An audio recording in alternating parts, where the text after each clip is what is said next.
Well, again, it's good to come out and just talk to the people today.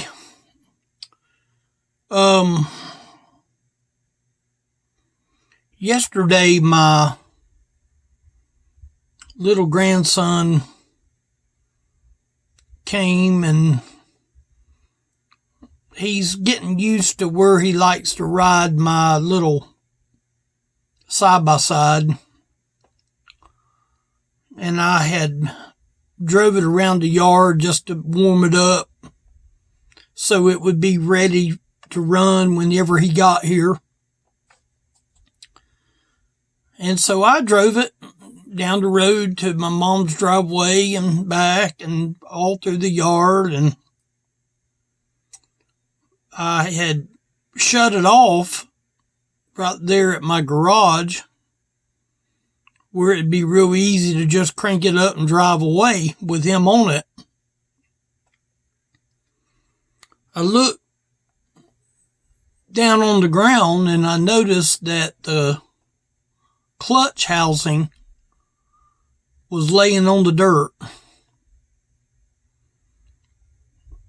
And why it drove me to that location, it lost the screw that went into the end of the engine shaft, and the clutch plate was laying on the grass. And I didn't exactly know how to fix it. I didn't know what was wrong, but I couldn't ride him on it because it was something wrong with it.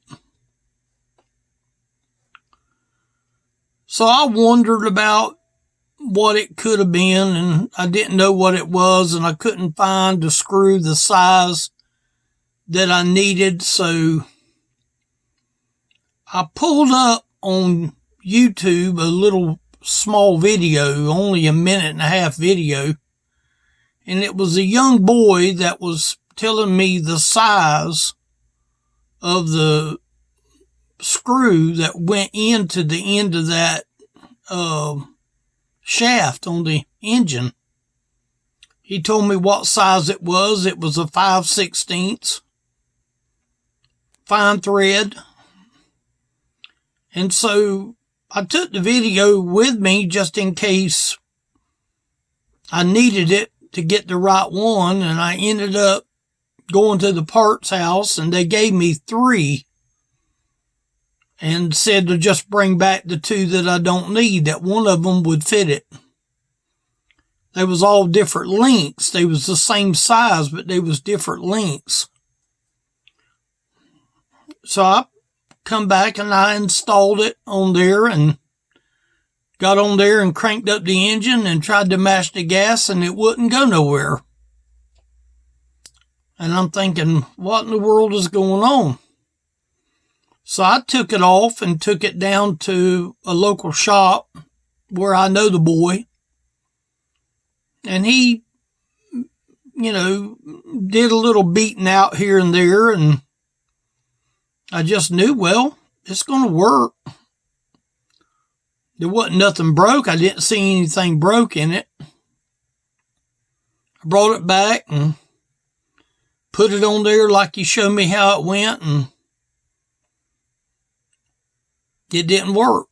I got on there and mashed the gas and revved up the engine, and it never moved the UTV at all. So I took it off and took it back up there and showed him exactly how I was mounting it on there. And I even took the other piece to the engine that slid off the shaft. So I took both parts for him to be able to see how they both of them matched together. And after making 2 or 3 trips back and 2, we looked at it and come to find out I was mounting the clutch backwards. it would have never worked the way I had it. I turned the clutch around to where it would allow it to hit the belt, so it would push into the belt to be able to turn the rear end. And the way I had it, it wasn't going to work. But you know what was amazing? When I got the correct side on the correct shaft in the correct way and mounted it on there and screwed it down tight as I could get it, I got on there and cranked it up and mashed the gas, and it moved. I was getting really frustrated because I thought that I was going to end up needing a new clutch. There wasn't nothing wrong with the one that I had. I didn't get to see how it was mounted because the clutch assembly was laying on the grass. So I wasn't sure how it went. But I now know how it goes so that the next time it falls off, I don't have to go and get the right screw. I've already got 2 extra screws to go on there. I know where the washers goes in order to make it where it's a tight, snug fit. I guess the reason that I'm telling you this is that God has a correct way of salvation. And a lot of people are putting their salvation on backwards. They're not installing their salvation in the correct way. That cart of mine would have never went anywhere the way I had it mounted. But when I turned it in its right position, then it moved according to the designation of the clutch. I'm out here and I have my Bible open to Romans chapter 7. And I'm looking at verse 24. Romans chapter 7 and verse 24. It says, "O wretched man that I am." Now, who's the one that is writing this? It's the Apostle Paul. He knew what it meant to be sincere and sincerely wrong. He knew what it meant to be near to salvation, but never really had salvation. We recently made a video of Paul being struck down on the road to Damascus. And he made a comment to the Lord. He said, "Lord, what would you have me to do?" You know what Paul was doing? He was making sure that his clutch was put on like it should have been. God made an alignment to that man's life.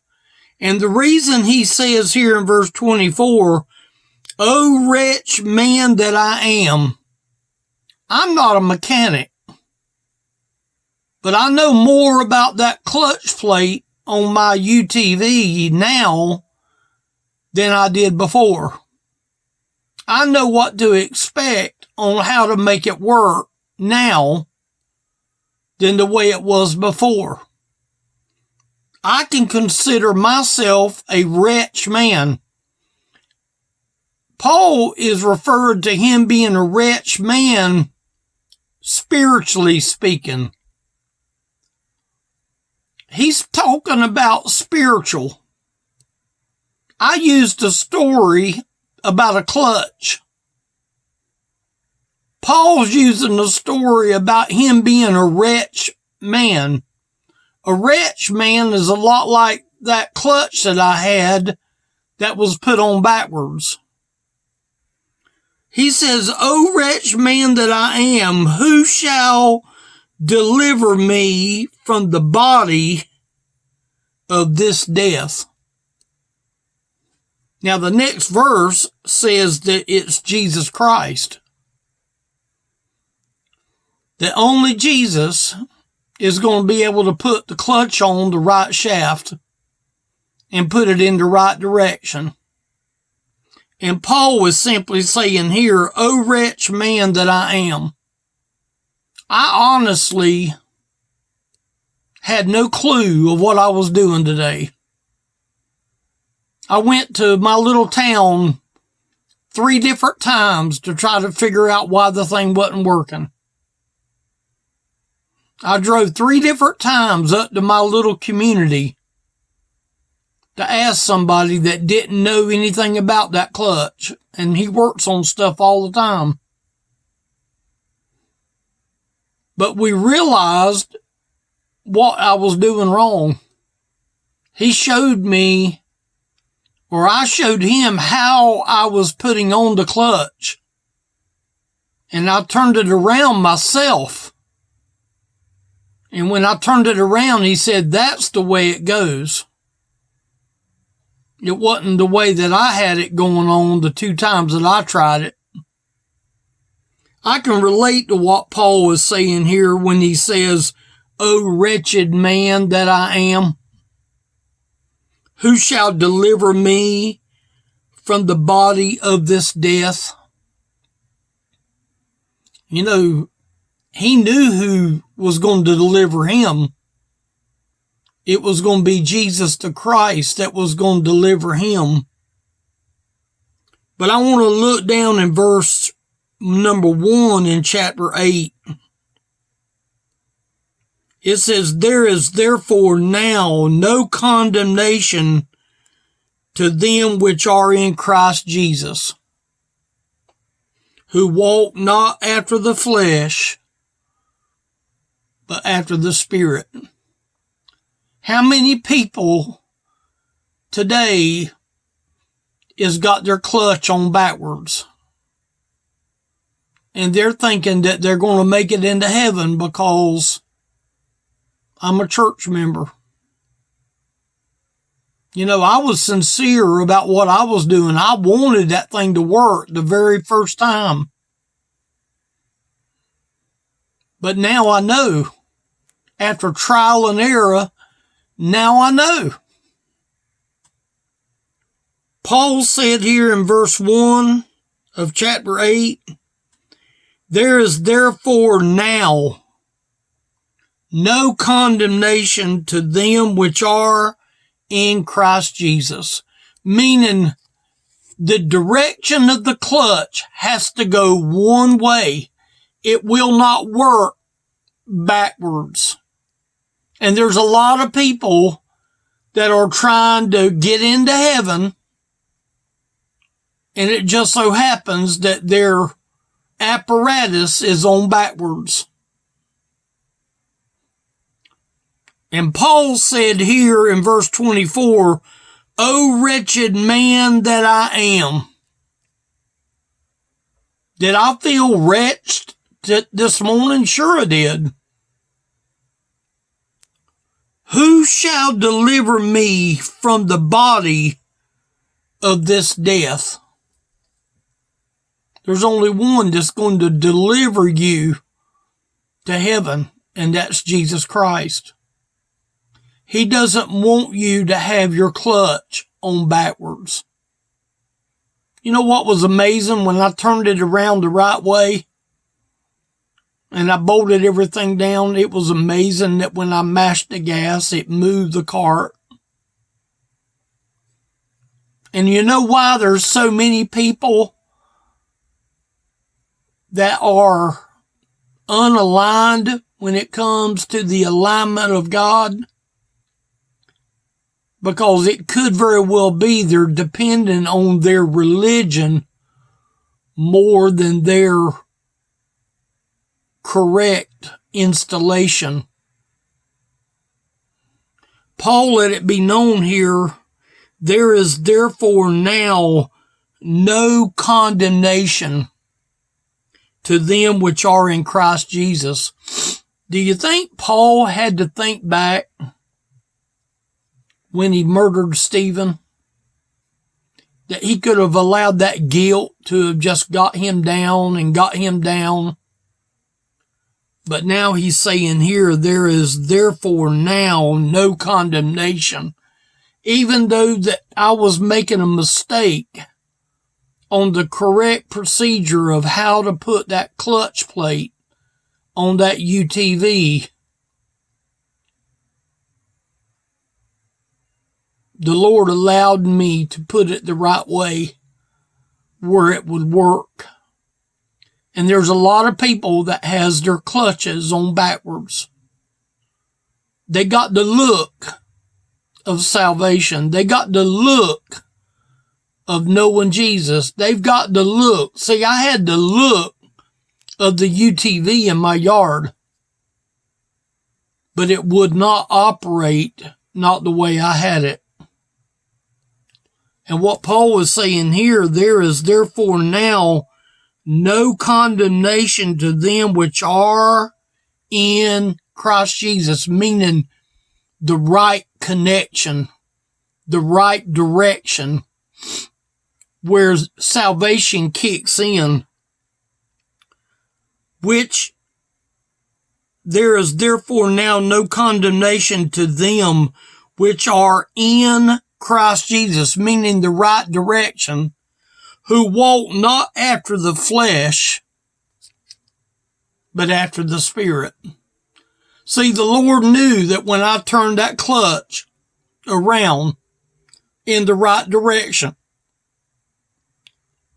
that UTV would move. I'm using that as an example that there's people that's got their clutch on the wrong shaft in the wrong direction. And God has one way of making us operate. And when we don't operate in the right direction, it will never work. I don't care how religious you are. You will never operate as long as you're operating with something that is backwards. Paul says here, O wretched man that I am. That's what I am. I'm a wretched man when it comes to the knowledge of mechanics. But you know what? If it ever falls off again, I want to think that I know how to put it back on the next time. I want to think that I will be knowledgeable enough to know that I'm not wretched when it comes to that particular problem. And you know what? God doesn't want us to be wretched when we know Jesus Christ. When you know Jesus Christ, you don't have to worry about being a wretched man. Oh, you was a wretched man in the past. Paul was a wretched man in his past. But you know what's really nice? What's really nice is God put his clutch plate the right way. See, you got to remember what Paul said. Remember what he said? Lord, what would you have me to do? You know what that means to me? He was saying, Lord, fix me to make me operate the way you want me to operate. And that's what the Lord did. If you're out there tonight and you're trying to operate and you're operating in a backward state, it ain't going to work. You got to work by his ability in these verses right here. Verse 24 and verse 1 of chapter 8 is the correct way for anyone to work. I hope you got something from this. I pray you did anyway. elderlyministry.com is the website. Just go there, pull down the tab, you'll get the number. If you'd like to talk, I'd love to talk with you. Just call that number, leave a message so I know to call you back. I'll be more than glad to do that. Thank y'all for listening.